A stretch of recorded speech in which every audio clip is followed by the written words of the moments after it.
السلام علیکم ورحمۃ اللہ وبرکاتہ۔ سب سے پہلے تو میں اپنے گھر پہ جو پولیس کی ریڈ ہوئی ہے کل رات 1:40 پر اس کی مذمت کرتا ہوں۔ میرے ملازمین پر تشدد کیا گیا، معصوم لوگ تھے۔ اس کے بعد فیملی کو ہراساں کیا گیا، بلا اجازت گھر کے اندر داخل ہوئے، پوچھ گچھ کرتے رہے، سارے گھر کو سرچ کیا جاتے ہوئے DVR کی فوٹیج DVR سارا اٹھا کے وہ بھی لے گئے۔ پھر بچوں کو اپنے نانا کے گھر جانے سے بھی روک دیا گیا اور تھریٹس کرتے رہے کہ آپ کے بیٹے کو ساتھ لے کے جائیں گے، پھر اس کا باپ آئے گا۔ تو باپ نے کیا ہے یہ میری سمجھ سے باہر ہے۔ میں نے تو اپنی سیاسی زندگی کے اندر ہمیشہ کوشش کی ہے کہ پیار محبت سے گزاروں، اور اس کے بعد ہمیشہ میں نے 9 مئی کو بھی میں یہی درس دے رہا تھا، اور وہ میڈیا پہ ہر جگہ موجود ہے اس کا ریکارڈ، کہ آپ لوگوں نے کوئی آگ نہیں لگانی اور کوئی توڑ پھوڑ نہیں کرنی، عام آدمی کی زندگی متاثر نہ ہو۔ ایک ویڈیو جاری میرا پیغام اس دن، کیونکہ میں شاہدرہ میں تھا، جب واپس آ رہا تھا تو ٹائر جلائے ہوئے تھے لوگوں نے، تو میں ان کو یہی کہتا رہا بار بار، لیکن میری سمجھ سے باہر ہے کہ مجھے کیوں اٹھانا چاہتے ہیں۔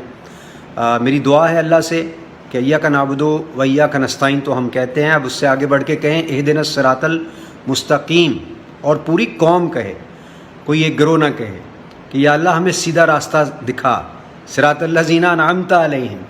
یہ اسپریچول اینگل لانے کی بڑی سخت ضرورت ہے، اور پھر اچھی نیت سے دکھا۔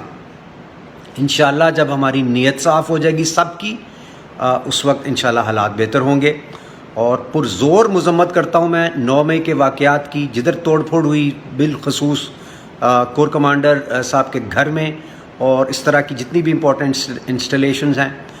میرا اپنا ذاتی پیار ہے، محبت ہے پاک افواج کے ساتھ، ہمیشہ سے میری پوری فیملی فوج میں رہی ہے، سو میں بڑی قریب سے جانتا ہوں ان کے انز اینڈ آؤٹس کو، ان کے ساتھ ظاہر ہے ایک ایموشنل اٹیچمنٹ میری رہی ہے۔ میں خود بھی فوج میں جانا چاہتا تھا، اور ہمیشہ یہ ہوتا تھا کہ ہم نے بھی شہید ہونا ہے، پاکستان کے لیے جان دینی ہے۔